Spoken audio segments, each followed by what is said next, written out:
This video is brought to you by BetUS Sportsbook and Casino. Did the 49ers know Ricky Pearsall had shoulder issues before they even drafted him? Plus, 5 things to watch in tonight's preseason finale, all coming up on the Gold Diggers podcast, sponsored by BetUS Sportsbook and Casino.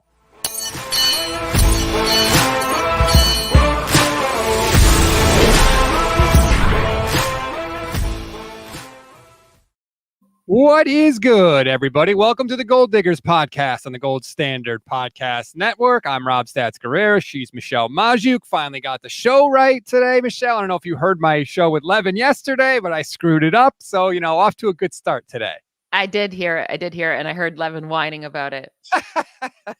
That's kind of his thing. But yes, we are here. It is Friday, preseason finale tonight. I have 5 things that I want people to be watching for, that I'm going to be watching for in the game. We can get to all that in a few minutes, Michelle, because I discovered something this morning that when I heard it, immediately enraged me. And I was like, oh, I got to make 49ers in 5 about this. Like, this is going to be a thing now. I'm making this a thing. For anyone that doesn't know, Mike Silver was a guest on knbr yesterday. And he was talking about the Brandon Aiyuk situation and giving the update that's not really an update, and something happened, but everything's still the same as it was before I started talking. And one of those typical non-updates. But then in the middle of it, he slips in this disturbing update on Ricky Pearsall. The other component of that is Pearsall, who looked amazing the 1.5 practices he was actually healthy since they drafted him, but has a shoulder thing that is now recurring and I think worrying over the long haul, something they knew about before they drafted him and were hoping wouldn't be a thing. He had a hamstring thing pretty early. So if you knew Pearsall was going to be out there and looking like he looked in practice, that would also factor in. Hold on. Explain this to me, Michelle, because I'm really having a hard time with it. The 49ers knew Ricky Pearsall had a shoulder issue before they drafted him. And when they were on the clock at 31, they were like, that's the guy we got to have. Turn in the card.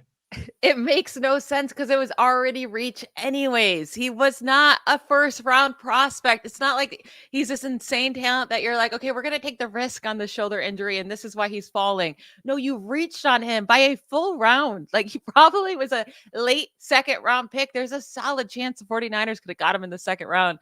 But they decided to, 5 wide receivers already went off the board. They wanted to take the 6th wide receiver. He wasn't the 6th wide receiver on any experts board, but they reached on him. And now you're telling me that you already knew he had a shoulder injury. Like, you just needed this 24 years old. Like, he's about to turn 24 years old in 2 weeks. You just needed this old wide receiver who didn't do anything until his 5th season in college because he made one cool catch. Like, I don't know. I just don't get it. I don't get it at all. And then also, why do they keep saying he looked amazing in the 1.5 practices? Because what I read from The Athletic was he looked okay, but not like Brandon Aiyuk did in his rookie season. That's what I read. None of this makes any sense because chances are, if the 49ers knew that Ricky Pearsall's shoulder was an issue, other teams knew that his shoulder was an issue, which would push even further the need to draft him in the, if they all knew he was hurt, he wasn't going in the first round. So you could have taken him later anyway. The whole thing is bizarre. How could you not have a first round pick for 3 years? And then you finally get on the clock again in the first round and you're like, we got to take the guy with shoulder issues. Like, they just did this with Javon Kinlaw's knee. They knew he had an arthritic knee before they drafted him and they took him in the first round. And what happened? The knee was a problem for Javon Kinlaw's entire career in San Francisco. Entire career. And yet they were like, we got to do that again with Ricky Pearsall. It'll be different this time. I think they just get in love with splashy plays. I really, really do. Like the Trey Lance thing. There was concerns there with his play, and what the competition he had to go against and everything just being wide open for him. And then the big jump he was going to have to take in the NFL. This is my concern about Pearsall, not his, who he had to play against, but he didn't do anything until he was 23 years old playing against 18-year-olds. he didn't do anything until his 5th year. And even his great season, he's still ranked great season, 965 yards. He's still ranked 79th among wide receivers in yards per route run. He's still ranked 97th among wide receivers with 50 plus targets in yards after catch per reception. He had just 4 receiving touchdowns. Like, there was nothing spectacular about this player. I don't really understand why he went in the first round to begin with, let alone if they knew he had a shoulder injury. Like, I don't know why they get obsessed with these guys and just need them no matter what. Here's the other part of this that I don't like. Mike Silver may have just found this out. I don't know, because he hasn't said anything like this before. So if he just found out, okay, I can't criticize him. But if he has known about this for a while, how the hell have John Lynch and Kyle Shanahan not been asked about it at a press conference? Kyle, John, did you know Ricky Pearsall had shoulder issues before he was drafted? I mean, Silver obviously thinks they did, but how have you not asked them about this? This is the first round pick that has finished just 6 practices with this team. And that the head coach and the GM are not asked about it, even though they get asked about his injury status every day, but you're not going to ask that question. If you knew about that and didn't ask, that is a piss poor job of doing your job. That is malpractice by the 49ers beat. I'm surprised the information didn't come out during the combine. This Right. is how, like, under the radar, I feel like Ricky Pearsall was. Can you imagine that Rome Odunze or Marvin Harrison Jr. or Malik Neighbors or even Brian Thomas Jr. was dealing with a shoulder injury from earlier on, and they didn't talk about that at the combine? That didn't come out. Like, if he was like this huge prospect, he would have definitely, this news would have come out, but it just totally got swept under the rug because no one was talking about Ricky Pearsall. And look, I'm not saying this means Ricky Pearsall will never be a good player. I'm not saying any of that. But clearly, he's had injury issues. Mike Silver said they knew about it before the draft. So they knew he had some sort of medical issue. Now, I know he never missed a game, but a medical issue is a medical issue. And if you knew about it with your, increased knowledge and all of that, you should have to publicly explain why you took them in spite of that information. They should be if they're not asked tonight after the game, I will be furious. I tried to ask Mike Silver on Twitter. I'm going to text Grant and see if he'll ask. I want this damn question asked. And what's interesting, I feel like I don't know if I read it or it was in that interview. They're like, as soon as we get him back, he's going to be a huge part of our offense. We're so excited. Yeah. But it's interesting because I was reading the transcript from Kyle Shanahan's press conference or whatever it was on Tuesday. They're asking about Jacob Cowing and how he's been coming along after coming back from injury. And, he looked good in the preseason.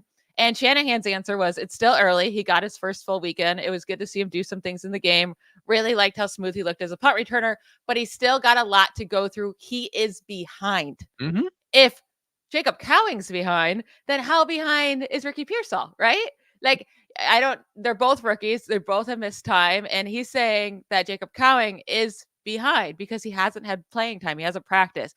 So how is Pearsall going to be expected to come back and be ready to go right away to contribute to this team?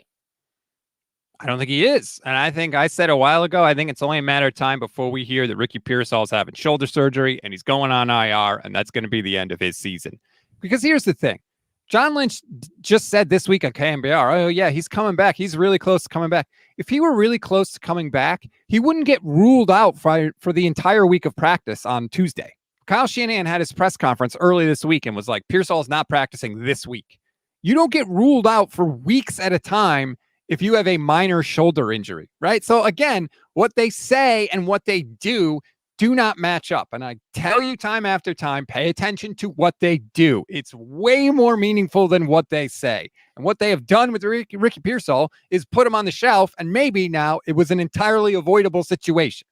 Oh, and also it seems like if this is a nagging injury, one big hit and he lands on that shoulder, I mean, is he just done then for the season? And then he has to go do surgery anyways? Like, if this is a situation where it's not going to just heal on its own fully and it's going to linger, just have him do the surgery now. Let him okay, he misses his rookie season. This sucks.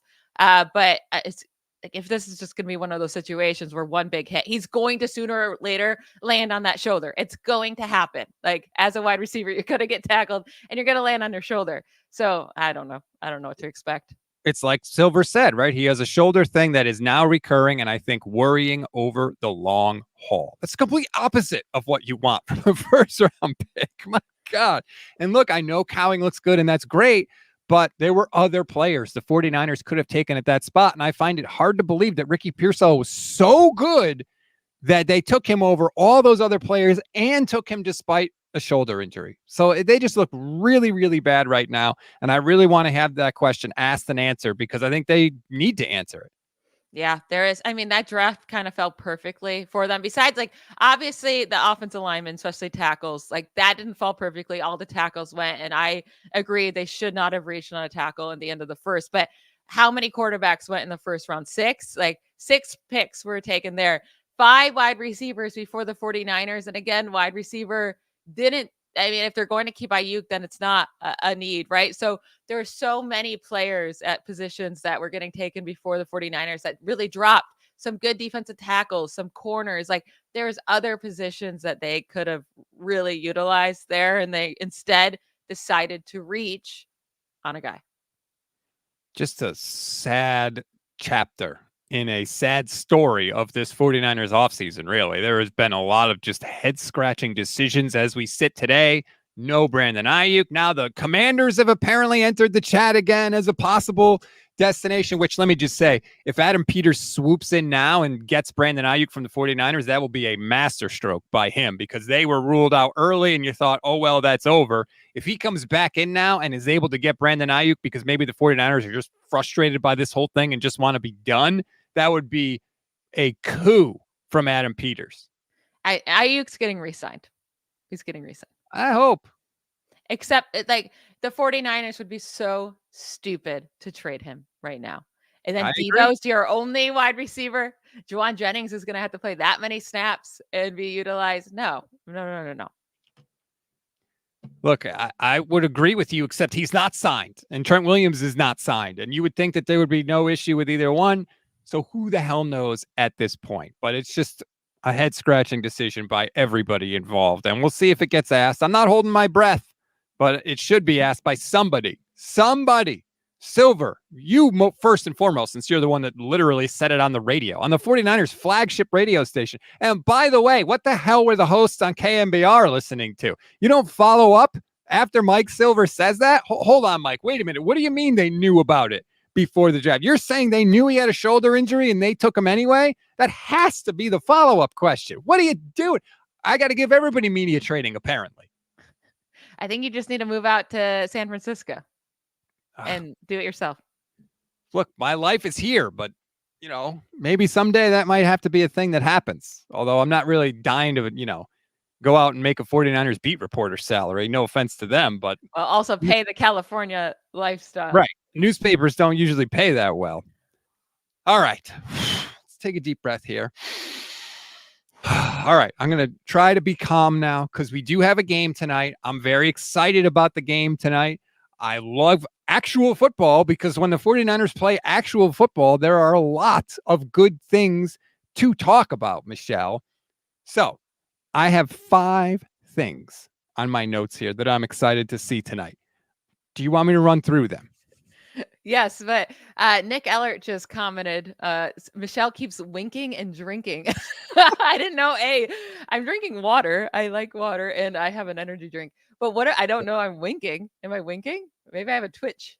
Yeah, you kind of did just wink there for a minute. I mean, Nick, is this your first show? Michelle's always drinking on the show. We call her Mimosa Michelle for a reason. I don't have an alcoholic drink with me right now, but I didn't know I was winking. So I'll try to stop that. Are you like trying to signal me and I'm just not picking up on it? Like, what is going on? No, I think I'm just blinking. Oh. Maybe, I don't know. Now I'm going to be self-conscious about it. Excellent. I'll be sure to point it out every time I see you do it. All right. Number 5 on my list of things I want to see. And this is going to be open and shut pretty early, but I want to see the first team off defensive line, one, together, because we haven't seen that. But 2, I want to see them get some freaking pressure, man. When they're in there, I want to see them dominate and kick the hell out of the Raiders. That would make me feel so much better about the defense and just the team in general, because that was really the heart of their defensive issues last year, is they could not get a consistent pass rush with the front 4. I mean, yeah, you would love to see that. You would love to see anybody else also step up to see what depth they have here outside of Nick Bosa and Leonard Floyd, right? Like, I think Robert Beal at this point is not even going to make the team. So who is going to be that guy who steps up and can contribute on this defensive line this year? I'm sure. I mean, is Nick Bosa even playing? Like, are we going to get to really see them? I haven't seen anything about Bosa specifically, but Shanahan said he wants to give the starters some run. So I'm assuming that he's in there. Maybe not. Last year, I believe they played a couple of drives. So, hopefully he can get him in, get him out. But if they are in there, now, if they're not in there, obviously this doesn't apply. But if they are in there, like, kick ass, man. Let me get back to this 49ers defense that used to just chew people up and spit them out. Yeah, and also you're playing against the Raiders. Like, whether it's Gardner Minshew back there or Aiden O'Connell, I don't know if they're good. I mean, Minshew has a starting job, right? He got called the starter. I can't believe this is the rate. Imagine going into the season with either Gardner Minshew or Aiden O'Connell as your starting quarterback. Not great. Like, the Steelers are in a rough position too, but at least it's not that bad. They should be dominating. The secondary should be dominating against whatever quarterback is back there. I would rather have Aiden O'Connell than any quarterback on the Steelers. What? He can't even beat out Gardner Minshew. I would rather have Gardner Minshew than any quarterback on the Steelers. Okay. They're awful. Did you not watch the game the other night? They're awful. Yeah, but I've also watched Russell Wilson play in real games and not be awful, so I'm okay. When? Like 3 years ago? Last year, he put up 26 touchdowns, 8 interceptions in a 15-game span. I don't know what else you guys want. With Cortland Sutton as his only weapon. Like, what more could that guy done? And then the Broncos offense was 1,000 times worse once they put in Jarrett Stidham. They averaged like 12 points per game with Jarrett Stidham.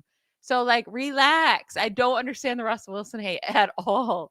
Kenny Pickett was the Steelers quarterback. You talked up Kenny Pickett telling me he's better than look at the preseason. Look at the preseason. He's looking good. Yeah, so exactly. Who cares about the preseason? Because it doesn't matter. I hate Kenny Pickett with a passion, and he tricked me last year in the preseason.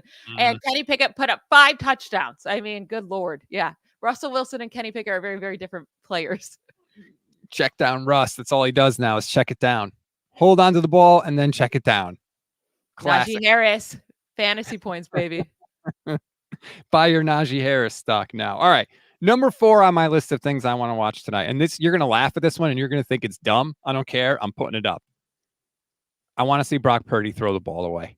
Like, relatively quickly, too. Don't take a freaking hit and just throw the ball away and live to play another down. He talks about how you got to be smart with the ball. He talks about all that stuff, but he never actually does it. And whether it's Brock Purdy or whether it's Jimmy Garoppolo or whether, hell, it was freaking Colin Kaepernick, we have not had a quarterback just drop back and throw the ball away and live to play another down in like 30 years in San Francisco. Instead, they always try and do some crazy stuff and then they get reckless with the football or their body. I want to see Brock throw the damn ball away.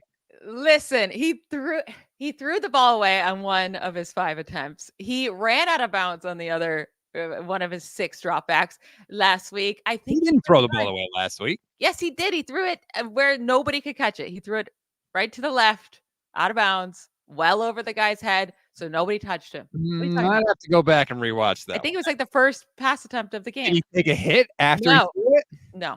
Yeah, I'm skeptical of that.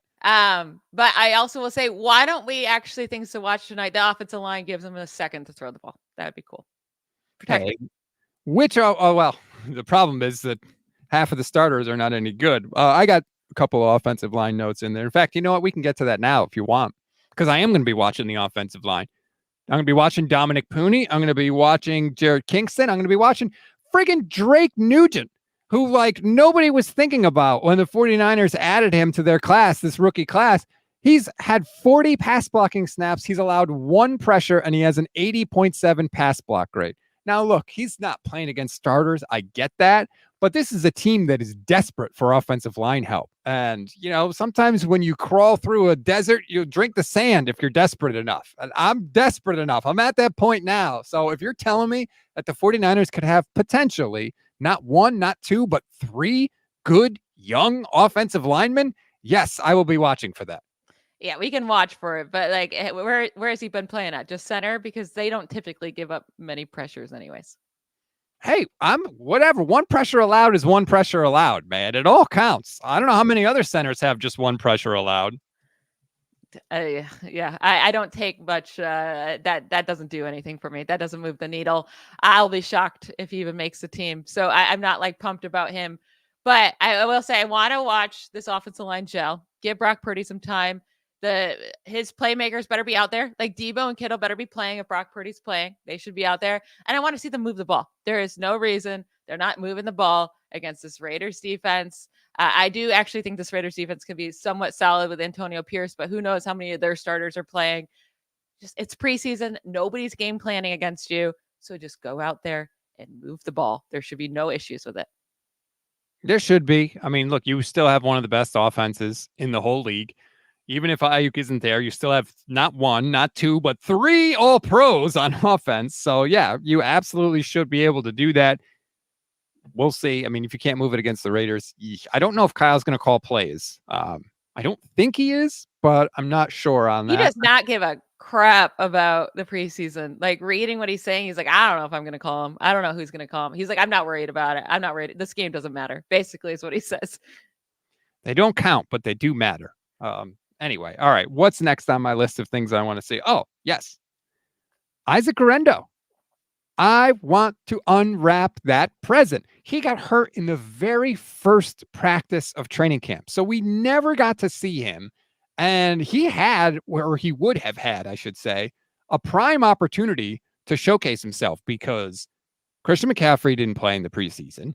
JP Mason got hurt. Elijah Mitchell got hurt. I mean, Cody Schrader was getting like a whole half of preseason football. Like if Isaac Guerendo had been healthy, he would have had plenty of opportunity to show everybody what he can do. Now, unfortunately, he sort of missed that window because all the running backs are kind of back now, but he is back. He reportedly looked good and fast in practice this week, which obviously you would think. He ran a 4.33. I want to see him in the game. I want to see if they give him some kick return run because I think he would be a weapon on the kick return. So I want to see Isaac Guerendo tonight. Yeah, I absolutely want to see him as well. I think that would be much more exciting to watch than Cody Schrader. It can't be worse than him, right? It can't be more boring. Anyways, it should be fun to get to watch him when he's in there. I also will say Jordan Mason should be out there. I mean, even last night, Jonathan Taylor got some run. If Jonathan Taylor can get some run, backup Jordan Mason should be out there getting some snaps, getting some feels with the first string offense, especially if he's ever going to have to come in for CMC. Like Jordan Mason should be out there getting some play. All the running backs, throw them all into the pool. And there are some 49ers content creators out there I saw that were saying, Cody Schrader's not as bad as he looked, and they didn't really block for him. And like, I agree, especially in that Titans game, that the offensive line run blocking was terrible. There wasn't much there for him, but he had plenty of opportunity last week to show something, and there was just nothing there. And like, there's just nothing there. He's small and he's slow, and that's not a good combination for a running back. Yeah, no. I mean, it's going to be CMC, Jordan Mason, and Isaac Guerendo, and we'll see if they keep Elijah Mitchell. I was talking about this with Vish earlier in the week, and his whole thing is like size is a skill, right? Like if you were going to just play a pickup game of something with everybody in your office and you all went into the parking lot and you didn't know anything about anybody's athletic ability, which people would you pick first, right? You'd pick the big, tall, strong, fast-looking people before you pick the short-looking people who you don't think look very fast. Like that's just a natural part of it. So if I've got Cody Schrader in one hand and Isaac Guerendo, who ran a 4.33 at 225 pounds, who would I rather see get those reps? It's not a hard decision. Absolutely. I mean, he should be.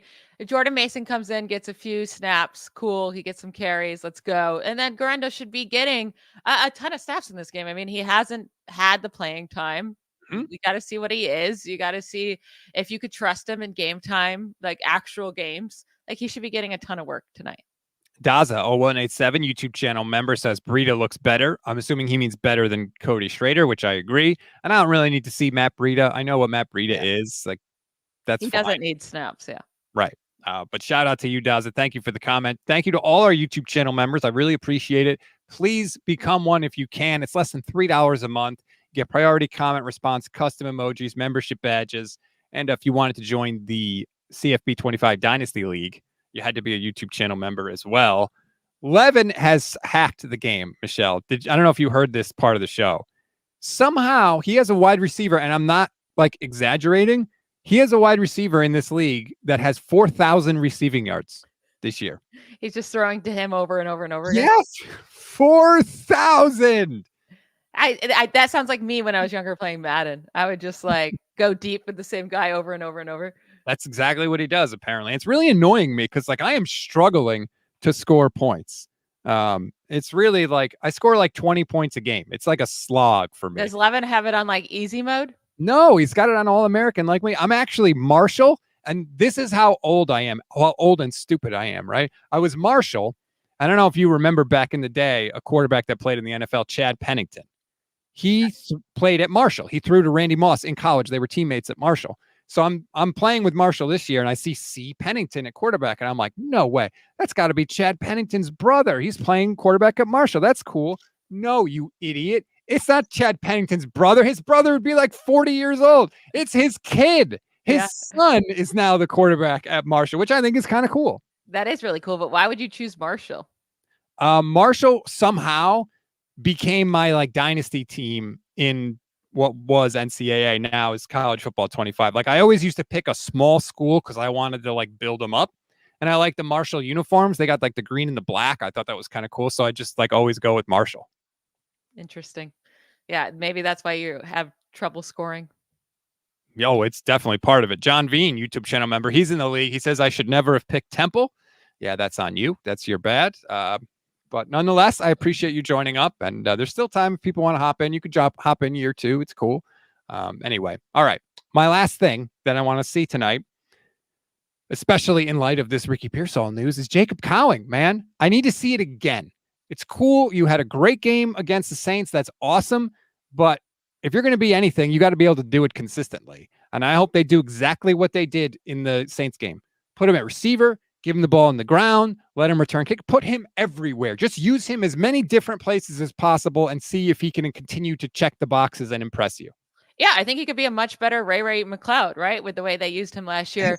But also like as that third wide receiver, let's say Ricky Pearsall's not ready to go for the season.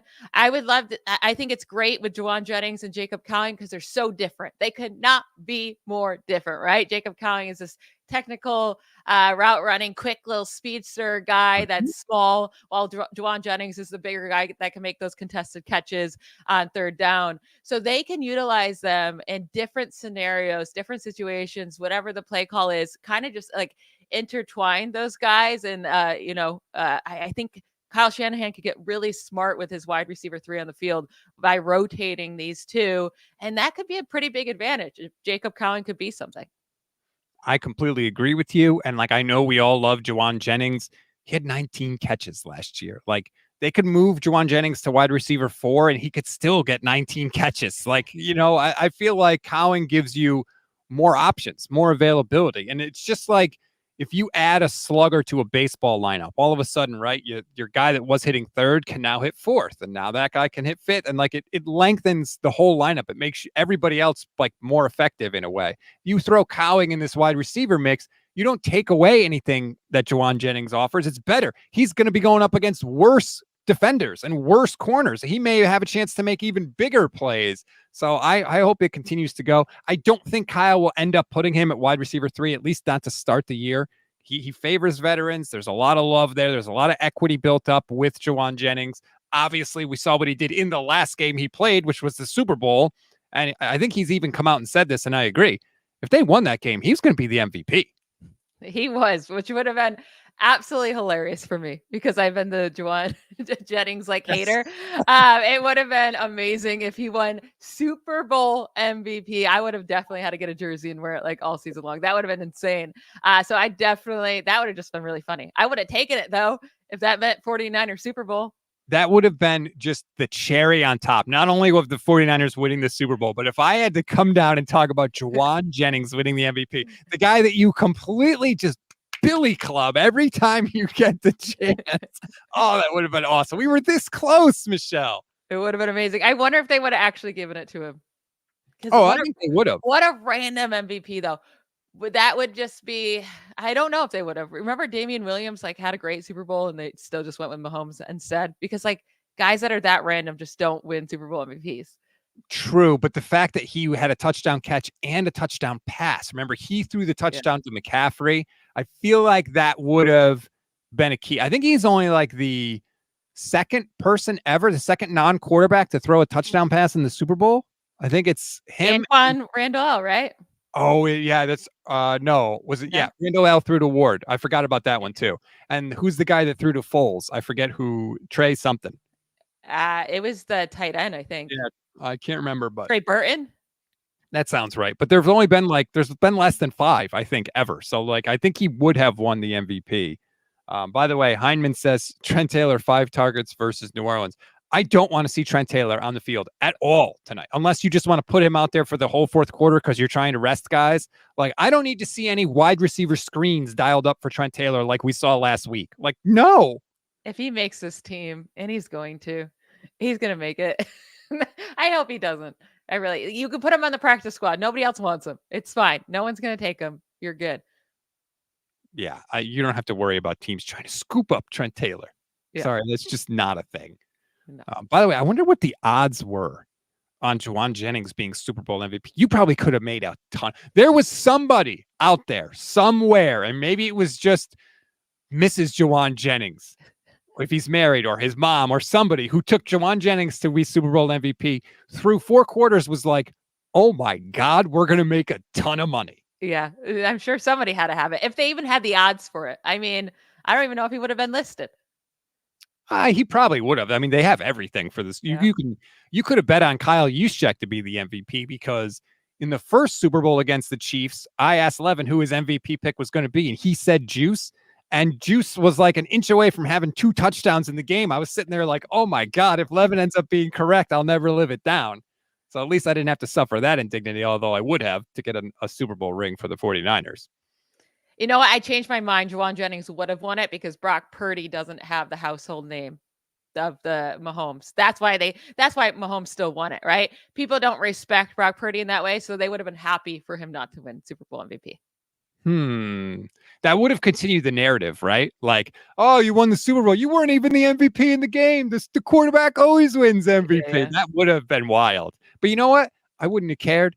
After that Super Bowl, people could have said anything they wanted to say. Who cares? We won. Let them talk. But unfortunately now, we're not living in that reality. That universe is a different universe. There are different variants of Rob Guerrera and Michelle Majuk who are celebrating a Super Bowl, and we are stuck in this one. Yep. But in how many months away are we from February?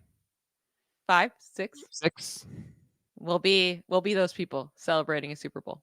Well, according to you, the Niners are going undefeated. Exactly. Yeah, I don't know about that. Before we go, I do want to look at this game really quick on the BetUS website, because I don't like to bet on preseason games, but I did see this and it got me a little interested. And that is the Niners team total for the game is 20.5, Michelle. If the starters are going to get 2 drives, that could be 14 points right there, right? So then you're telling me the rest of the drives, they only got to get 1 touchdown to hit the over. Am I talking myself into this? Yeah, I don't think they're going to score 2 touchdowns. If they even score 1, I'm sure the starters are coming right out. Yeah, you might be right. And also, like, Antonio Pierce always has his guys up. I don't think the Raiders are going to be a pushover. I don't think they're going to be a pushover. I think they're going to do their best. The problem is their best isn't that good. I don't think the Raiders are going to be any good. I think I'm taking the over. I think I'm going to go on to BetUS. I think I'm going to take the over. You should too, by the way. BetUS is offering 125% deposit match on your first 3 deposits up to $2,000. So place this bet and place all your bets with BetUS. They have 24/7 personalized service, 365 days a year, and you get 10% back on your net losses twice a year. You can't afford not to do it, basically. So go on, 20.5, take the over. This is the interesting thing, too. The Raiders over-under is 10.5. 10.5. You know how I am with these low bets. Anytime somebody has like an over-under of like 1 catch in the game, I always want to take the over. Would you take the over on the Raiders 10.5? I'd be more likely to take the over on the Raiders 10.5 than the 4. I don't like the Raiders or the 49ers 20.5. It's too high for me. Adrian says, don't do it, Rob. This is the Raiders Super Bowl. That's pretty good. I'm not going to lie. I do appreciate that. All right. I'm going to do it. I'm going to do it. I'm going to bet on preseason football. I'm going to descend into a level of, I don't know what you want to call it, degeneration, but I might bet on preseason football. Yeah, good job. You're gonna lose probably, but maybe Hey, you'll win. Maybe I'll win. It's a 50-50 shot. I mean, it's a 50-50 shot. The money's still green, whether it's preseason, whether it's playoffs, whether it's Super Bowl. Like, you win your bet, you win your bet. So I'm not going to get disgruntled about that. Please, everybody, please watch the game, get through healthy, and join us after the game. Levin and I will be live at, like, God knows what time it's going to be, because the game doesn't even start till 10 Eastern. But we will be here with you, breaking it down, good, bad, and ugly. There's an argument potentially that the most exciting part of the game might be the post-game press conferences, but whatever. We will be here for them. Please join us for that. That's why you got to like and subscribe and click the bell so you'll get notified when we go live. Also, if you missed it, Levin and I talked with Vernon Davis yesterday, former 49ers tight end. I know you didn't watch it, Michelle. No, I didn't. Jerk. You're Sorry. a huge jerk. But we caught up with Vernon Davis. We asked him about Brock Purdy. Plus, I asked him, like, what's the difference between what Mike Singletary did to him when he kicked him off the field and what Brian Flores did with Tua Tagovailoa? Did you see that, Michelle, what up with Flores and Tua? I did. It's been very clear that those two do not like each other. Like, it's been said by many people, and I've joked about it. I've actually talked about it with Trey Lance. Like, Kyle Shanahan is super hard on quarterbacks. He's very critical of them. There's famously that, rumored outburst from Shanahan to Jimmy Garoppolo on the sideline when he says, "This is simple shit. Can you do it?" Like, he's rough on quarterbacks. So I just thought that was interesting. But I think this Brian Flores thing is like a whole new level. When you're like sending personal text messages to the guy telling him he sucks and he doesn't deserve to be there, like, what are we doing? That's pretty wild. I mean, yeah, you can't have that relationship going. It had to be either Tua's gone or, Flores is gone. And that was an easy decision to make after you spent, the 5th overall pick on Tua. Yeah, the quarterback's always going to win that battle. Nick Ellert, YouTube channel member, says, Michelle, wink again if NFL Network source says Aiyuk is a Niner this year. I'm going to screenshot that. So thank you for that, Michelle. All right, it's Friday. I know you got something going on socially later in the show. What do you got? Nothing too crazy today. I'm going to go work out later. I have 2 fantasy drafts this weekend, one tomorrow, one on Sunday. If anyone is looking for some fantasy rankings, I put out all my positional rankings on the Locked On Fantasy Football podcast this week. So every episode this week to do with rankings. But if you have any other questions about fantasy, hit me up on Twitter. At Ball Blast him. At Ball Blast him. You know at this point, listeners. You know where I am. I'm probably not going to play fantasy football this year because Michelle and her wife left our league, and that's probably going to shut down the league that we've been running for 9 years. So I probably won't be playing fantasy football this year, unfortunately. So thanks for that, Michelle. We appreciate it. I've already said I would play if that's what it meant. And also, you have other people you can ask. You're just being stubborn. I don't have any friends. We all know it. Levin could be asked. He wants to play. I know. I don't want to ask him because I know it bothers him. My goodness. All right, everybody. Enjoy your Friday. Enjoy the game. Join us after the game for the Instant Reaction podcast. And thanks again to BetUS Sportsbook and Casino. Please gamble responsibly. Bye, y'all.